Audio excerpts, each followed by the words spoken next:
intinya sih kami menilai bahwa permohonan ini lebih banyak narasi, asumsi, hipotesa daripada menyampaikan bukti. Dan saya baru dengar dari Pak Kaligis tadi pagi, dia bilang narasi itu bukan bukti. Begitu juga asumsi itu bukan bukti, sesuatu yang harus dibuktikan.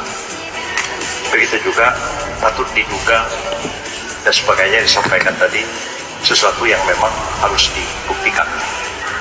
Jadi lebih banyak opini yang dibangun, narasi yang dibangun, tertulis, tanggapan tertulis kami kepada Mahkamah Konstitusi. Secara umum tidak ada sesuatu yang sulit bagi kami untuk menjawab atau menanggapi permohonan itu. Oleh karena seperti yang saya katakan tadi, lebih banyak merupakan narasi, dugaan, patut diduga, dan lain sebagainya, bukan sesuatu yang merupakan fakta yang harus diungkapkan dalam persidangan.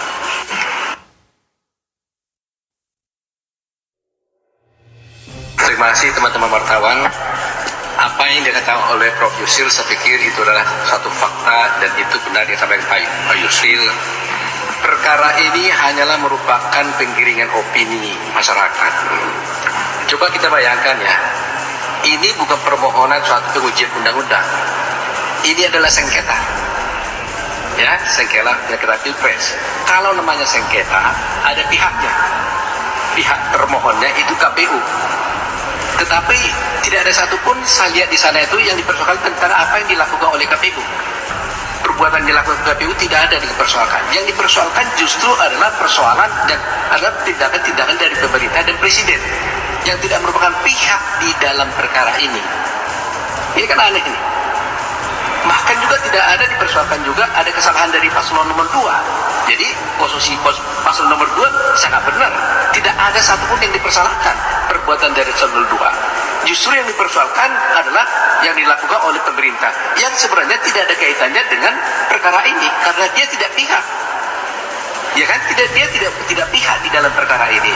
Jadi terlihat memang ini adalah upaya-upaya yang subjektif dari pihak pemohon untuk mendiskreditkan pemerintah, khususnya Pak Presiden, dan secara pribadi juga untuk Pak Gibran Rakabuming Raka.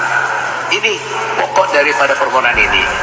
Jadi sama sekali tidak ada kaitannya ini dengan paslon 02 dan tidak ada kaitannya dengan perkara yang sesungguhnya. Bayangkan pemerintah bukan pihak di dalam perkara ini, bahkan dia tidak menjadi terkait, tapi dia yang dibicarakan sehingga tidak relevan dalam perkara ini. Kita cerita antara KPU dengan pemohon, tapi yang dicintai perbuatan orang lain. Jadi ini saya kira ini pasti tidak akan diterima oleh Mahkamah Konstitusi, ya. Jadi saya yakin betul itu, ya. Silakan Pak. Pak Yusril, Pak Otto, sekarang Pak Hotman Paris. Permohonan itu memakai alasan ini dua senior sudah kasih, tapi saya singkat aja. Dalam sejarah karir saya, inilah contoh surat permohonan dan atau sejenis gugatan yang paling mengambang. Yang digugat apa? Yang dibahas bansos. 90% isi dari permohonan itu adalah tentang bansos. Dan itu bisa dijawab dengan satu kalimat. Bansos itu adalah sah sesuai dengan peraturan. Dan MK tidak punya kewenangan menilai bansos. Jadi permohonan dari 01 ini sebenarnya cukup dijawab oleh satu paragraf. Satu paragraf aja. Karena yang lainnya hanya ngoceh sana sini, ya. Hanya satu, bansos itu adalah sah sesuai dengan undang-undang. Karena kalau tidak sah, KPK udah turun. Ya, 90% sudah permohonan itu memakai alasan bansos. Jawabannya hanya satu, bansos adalah sah, dan oleh karenanya jawaban kamu permohonan kanya ngoceh dan cengeng. Udah. Iya, terima kasih. Aduh, ya itu tadi tanggapan dari tim kuasa hukum 02 ya. Pertama Pak Yusril, yang kedua Pak Otto Hasibuan, yang terakhir Pak Hotman Paris.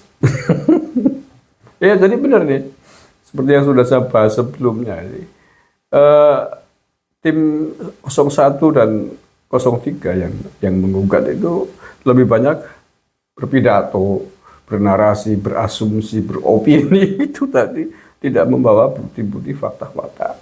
Yang lebih parah lagi, yang digugat itu adalah KPU ya, termohonnya itu KPU yang digugat, dimohon untuk mencoret pasangan 02 dan mendiskualifikasinya ya.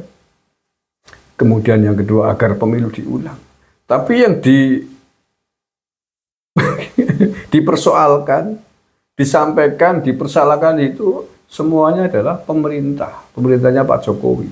Dengan alasan menggunakan atau memobilisasi bansos untuk kampanye Pilpres 2024 kemarin. Ya makanya benar Pak Hotman Paris tadi yang digugat apa, tapi yang dipersoalkan bansos. Jadi saya kira benar kata Pak Otto Hasibuan bahwa gugatan dari pemohon baik Timnas 01 maupun TPN 03 itu memang layak ditolak karena tidak sesuai antara yang digugat dengan alasan yang diajukan. Yang digugat adalah KPU, tetapi alasan argumen yang dipersoalkan adalah pemerintah. Jadi adulah angel dia mau ngalah.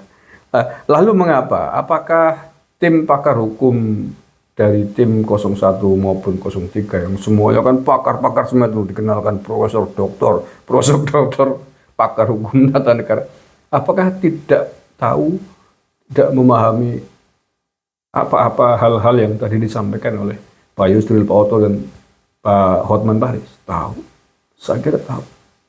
Lalu mengapa kemudian bisa melakukan itu? Saya kira itu adalah upaya terakhir mereka sebagai timnas baik 01 maupun 03, timnas hukum ya maksud saya. Upaya terakhir untuk menutupi rasa malu atas kekalahan yang dialami baik oleh Anies maupun oleh Ganjar. Sebagai sebuah bentuk upaya mati-matian ya maksimal, mereka menunjukkan bekerja sebagai anggota tim hukum gitu aja. Menurut saya begitu sih. Menurut saya begitu. Agar tidak dikatakan nganggur gitu loh. Soal kemudian gagal atau tidak dalam gugatan ini, mungkin itu nomor 10 atau menurut saya sih begitu gitu loh. Daripada nggak kerja gitu ya. Makanya pasca Pilpres ya kerjanya ya ini bagian kerjanya tim hukum gitu loh setelah Pilpres gitu loh. Walaupun kemudian menurut saya dipaksakan campur baur antara narasi politik dengan argumentasi hukum yang mestinya diajukan. Tapi lebih banyak justru yang diajukan di sidang Mahkamah Konstitusi tadi adalah narasi-narasi, opini-opini, asumsi-asumsi politik semuanya yang tidak berkesesuaian dengan apa yang sesungguhnya digugat oleh mereka. Yang digugat adalah KPU. KPU diminta untuk membatalkan 02. KPU diminta untuk melakukan pemilu ulang. Tapi yang dipersoalkan, yang dipersalahkan dalam gugatannya adalah bansos pemerintahannya Pak Jokowi. Mestinya digugat Pak Jokowi dong, bukan KPU. Mestinya yang digugat itu. Tapi apa yang digugat? Karena bansos adalah sah.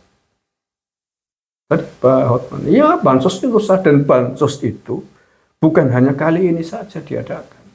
Dilaksanakan selama Pak Jokowi menjabat sebagai presiden. Bansos itu sudah setiap tahun diadakan bertahun-tahun sejak zaman COVID bahkan sebelumnya sebagai sebuah upaya pemerintah bagaimana membantu kalangan orang-orang miskin di tanah air dengan berbagai macam bentuknya lah, ada bansos, ada bantuan langsung tunai dan sebagainya. Kenapa kemudian hari ini dipersoalkan? Gara-gara mendekati Pilpres, mendekati pemilu, gitu.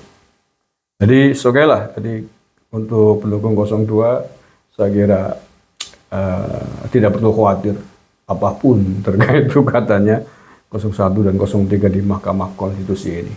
Anggap saja ini sebagai sebuah hiburan dan pengetahuan, menambah ilmu wawasan kita semuanya terkait dengan sidang sengketa hasil Pilpres.